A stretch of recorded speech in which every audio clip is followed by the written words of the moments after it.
Em Teresina, um homem morreu depois de ser atendido no chão do maior hospital municipal da cidade. As imagens do paciente de 60 anos sendo atendido no chão do hospital repercutiu nas redes sociais.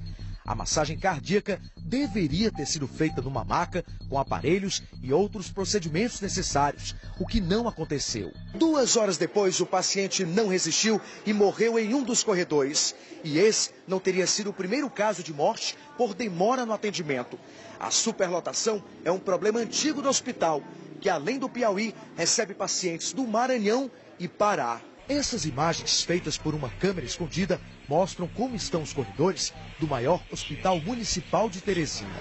A recepção virou uma UTI improvisada. Esta mulher, que está com a mãe internada, afirma que outros pacientes morreram por causa da superlotação.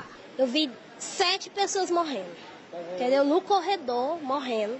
A direção do hospital reconhece todos os problemas e denúncias, mas sem recursos suficientes, não sabe mais o que fazer. Na medida em que eu boto num espaço físico previsto para 289 pacientes internados e hoje eu tenho 560, então vai diminuir muito a qualidade do atendimento.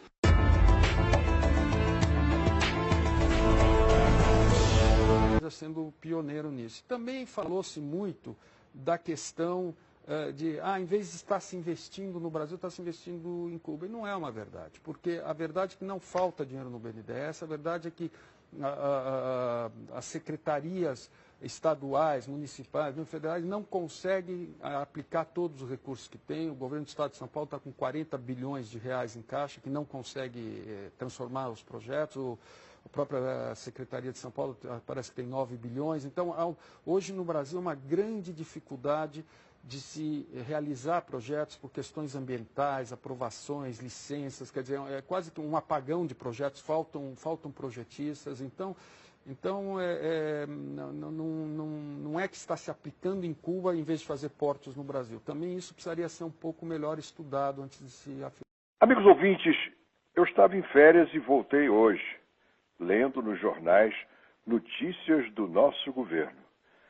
Soube, por exemplo, que Dilma esteve em Cuba para inaugurar a reforma do porto de Mariel, na ilha.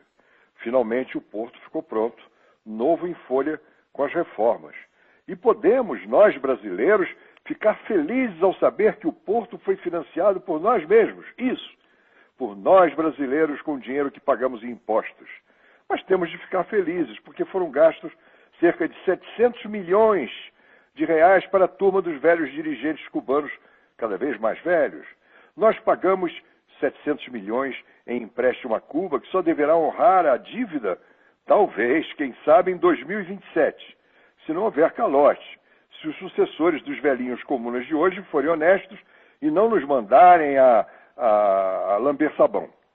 É espantoso sabermos que, em vez de usarem o dinheiro público para reformar nossos portos, paralisados pela estupidez estatizante e o oportunismo sindical que continua a prejudicá-los, apesar da difícil abertura a concessões que a Dilma autorizou, que, aliás, foi uma das poucas coisas modernas que ela praticou até hoje. Não. O governo do PT prefere financiar Cuba, que está mais estagnada ainda agora que a Venezuela está mandando menos grana ao petróleo para eles. Assim, nossos comunas deslumbrados com o velho guerreiro Fidel, que está se desfazendo dentro do seu abrigozinho Adidas, resolveram dar uma mão contra o fracasso do socialismo que Cuba tentou. Para justificar esse gesto de generosidade com o dinheiro do povo brasileiro, o governo afirma que teremos vantagens até na construção de uma Zona Especial de Desenvolvimento, uma ZDE, em Cuba, desde que, claro, o nosso BNDES também o financie, com a pequena quantia de 290 milhões de reais, contra a opinião de todos os especialistas em exportação. O que Cuba tem para nos favorecer em exportações? Nada. Nada. A China, por exemplo, que está financiando países da África, faz isso para lucrar com as matérias-primas dos miseráveis países que vai explorar. É um interesse comercial sórdido? Tudo bem, mas é uma razão real em nós. Nada vamos lucrar, nada. A única explicação, como tudo nesse governo, é maluquice ideológica, um vício crescente de bolivarianismo que justifica toda a incompetência do nosso executivo. A única explicação é é que o governo Dilma está criando um novo PAC, um programa de amparo a Cuba. Aliás, amigos ouvintes, uma pequena retificação. Eu falei 700 milhões de reais, falei 290 milhões de reais. Não, são dólares, ou seja, mais do que o dobro. Mas fiquemos felizes, amigos ouvintes, porque nós brasileiros estamos ajudando a manutenção do socialismo decadente de Fidel Castro.